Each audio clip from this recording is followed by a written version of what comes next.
Hello and welcome to Android Dev 101. In today's episode, we're going to be taking a look at custom views and custom widgets. Now, for today's episode, we create a library project called Notable. We'll give a link down below on how to create library projects. They're the same as regular Android projects, but can be used by other applications. Create a jar. If we look at the bin, creates a nice little notable jar, which any third-party application could then use the things that we create in this library project. Okay, so first we're going to take a look at our class TouchDraw. TouchDraw is a custom view. As you see, it extends view. What this means is that we're going to be able to create the basic components of any view in this object TouchDraw, and what we want to create is kind of a free drawing view. So you see we have a paint element and a path element, which is going to remember where the user's previously drawed.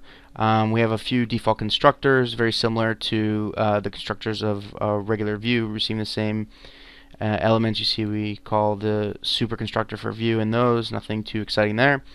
Then in our initialization, we init the path, which is going to hold our previously drawn items, brushstrokes, and we init our paintbrush, and we set a few standards for the paintbrush, so it'll look a certain way.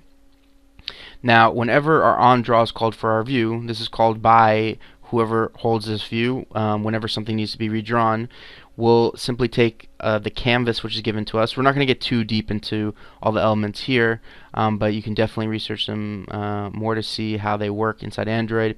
And we're going to draw onto that canvas our view, which our view is going to be all the previously drawn things from the user onto our canvas. So how do we store these previously drawn things? We catch all the onTouch events, and we're going to store, if it's an action down, we're going to store that point. We're also going to call invalidate, which means you need to draw me again because there's something been added by the user. And then also on any action move, we're going to draw a line from the first event to the second event of the user touching the screen and dragging their finger. And we're also going to make sure to move our last point to where the user moved their finger to. And that's how it's going to draw on the screen, sort of like a sketchpad of what the user wants. Then we have some convenience functions, which we'll see later why they're important. And so we have a view, but how do we use it? So we can use this view the same way you use a regular view. So I have another project here, a regular project. If we go into the properties, into Android, we see that this project uses the library project Notable. And in order to declare our library project, you click this checkbox, and then that converts your project to a library project. So we're using this resource Notable, and we can access the elements inside. So now let's go into the layout for the second project, which is going to be our demo application. And let's just add a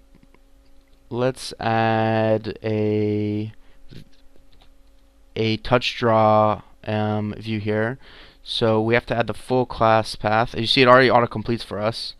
The TouchDraw and the Notable, because those are from the library project. Notable we'll get to in a second. We'll create a TouchDraw. Let's just make it 100 dp for now, and we'll have it take up all the screen. And that's it. So we're going to create this view element, which we just took a quick look at as Java. What it does, it's going to get all the user events and then draw them on the screen. And now in our actual application, we're just going to put that view element, the view widget, like we would anything else, like a text view or an image view. And we see it shows up here. It doesn't really show anything because it doesn't know, the Android XML doesn't know how to show the view. But let's take a look and run the application. Okay, so we run as we'd run any other application. Run as. Again, episode 14, that's our application, which includes a view from our library project Notable. We got a Genie Motion instance running. And as you see, if we click in the bottom where our view doesn't exist, nothing happens. We already accidentally drew something in the TouchDraw view. You can see it grabs, and you see where it ends too after the 100 dp. It's grabbing all the touch events here. I'm clicking, and it it draws and it completes anything drawn. So kind of a little sketch view, not sketchy view. You can trust it. It's good to go. That we created. Now, the reason we created this is we're going to have a more complex view, which we're going to create using. That's going to include this touch draw view.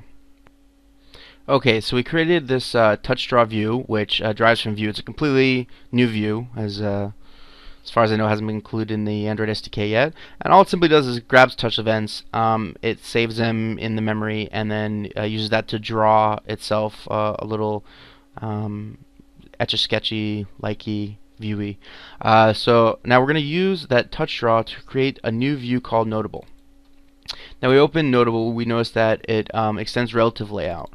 We're not going to really utilize that very much, but we'll see in a second why we're using a layout as opposed to it extending regular view, because we're going to use the power of the layout to have it know how to draw itself. So regular constructor calls the init, which that grabs a few certain items in the view. Well, how does the view even have items? How are we doing the find by view ID? Because we're going to inflate an XML. So for this view, this custom view widget, whatever you want to call it, we're actually going to design XML. Let's open it up real quick. So we go into our resources like normal, and we go into layout. We see a notable XML. And this XML includes a few components. So you see at its base, it's a relative layout, and includes a regular edit text, which we'll get to in a second, the purpose of all these different elements. And then it includes a relative layout, which is going to overlap the edit text, but as you see, it is visibility gone right now. And that relative layout has a text view and a touch draw view, one overlapped on top of the other. Okay, well, what's the purpose of this? The goal of this notable is it's going to be like kind of like jotting down notes, you know, as you could do in real life. So there's regular text, edit text, where you can write, you know, some kind of note, but then maybe you want to highlight a certain part or underline a certain part. So there's a second view which can be switched to, which will take the text you already entered and switch it to a text view, and then allow you to draw on it with our touch draw, which we just created. So it's kind of like a little note-taking thing, which allows you to kind of scribe over those notes as well. So let's see how it works. Now we can include this view in the same way we include other views, but let's take a look on anything we do here. So it's pretty straightforward. We have like a few different views that we grab with inside the XML which we inflated, and we have one function called toggle. And this function is going to be accessible from the Java, and what this does is it toggles between the typing mode, which allows us to enter text into the edit text, and the drawing mode, which allows us to draw over the text we've already entered. So let's see it in action. Let's go back to our XML for our episode 14, our active main layout, and let's just add, we have a relative layout, so let's just add something below our touch draw. First, we gotta give an ID. If we want to add something below it, let's call this draw area. And now, relative layout, we can assign things according to other elements, put them below, above, left to right. So we'll have, again, we have to type the full name of the class, and it's going to autocomplete for us because it already knows it. The notable, and you see it has a different closure to it. It does a separate element for closure because it derives from a layout. So technically, if we wanted to make this even more complex, we could, like a layout, we could have elements with inside this layout that it could somehow organize or put in a certain way, but we won't get to that in this episode. So let's give it a height of, let's make this a little bigger, so to 200 dp just for now. And width, we'll have this one also take up the full screen. And let's give it an ID, and we'll see in a second why we need to actually give this one an ID for sure. And we'll call this the notable. And okay, the reason why we need to give this ID is because, as we mentioned before, it has two states. It has the edit state and the drawing state, which we allow, according to an API, the toggle API, allow you in the code to change. So now this could be, we could have put a button inside this view and allowed that button to change things, but we made it external, so it's an API call. So we're going to actually create a button in our view here, and we'll have that with just wrap. We'll give it an ID too. You know what? Let's not give an ID, but we're going to put it, oh yeah, I guess we'll have an ID because we want to put it below the draw area. which we forgot to do for the notable. So let's call this button. Very creative today. And we'll do its height, also wrap.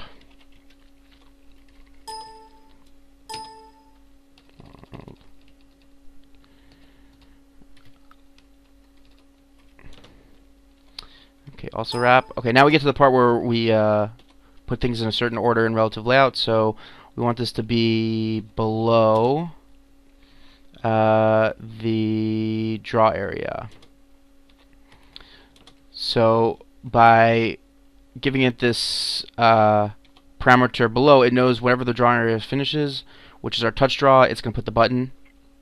In the same fashion, we're going to want to do the same thing with our notable. We're going to put it below the button. And then that way everything will actually be kind of a linear layout sort of flow, but we could obviously play with it and move things around. Just using this for an example. So below button. Okay, and if we just jump over quick to the graphical layout, we'll see the touch draw, which we can't really see because it doesn't know how to draw on the screen, because we obviously don't. It's not a built-in component of Android. We have the button, and then we have our notable. Let's go in. Let's just give this some button text, even though it should technically be in the strings XML. We'll just do text quick and dirty here.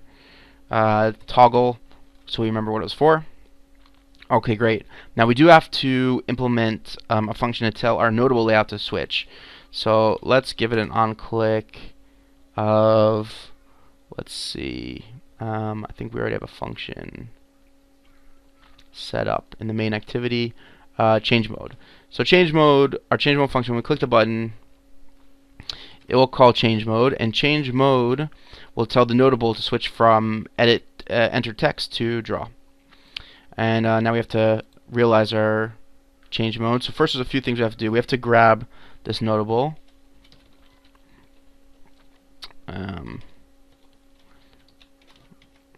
So we have a notable. We see the autocomplete. It knows it's from our special library here, our notable library. We'll call it notable. And then here in our onCreate, like usual, we're going to set this notable to the view in the XML. So everything up to now, we're treating the notable exactly like a regular view. We're going to be able to manipulate it dynamically. We use find view by ID, r.id.notable, and we're able to grab the view. Now, what do we want to do? So when the user clicks the button, we're going to change the mode of the notable. Now, it's not a regular function in a relative layout, but notable, we have the toggle function. So we call toggle, and it should switch it from enter text mode to draw mode. So let's give the application a run and see how it works.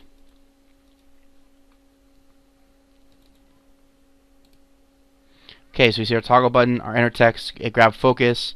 We can actually enter text as we want. We can still draw in our touch draw from above.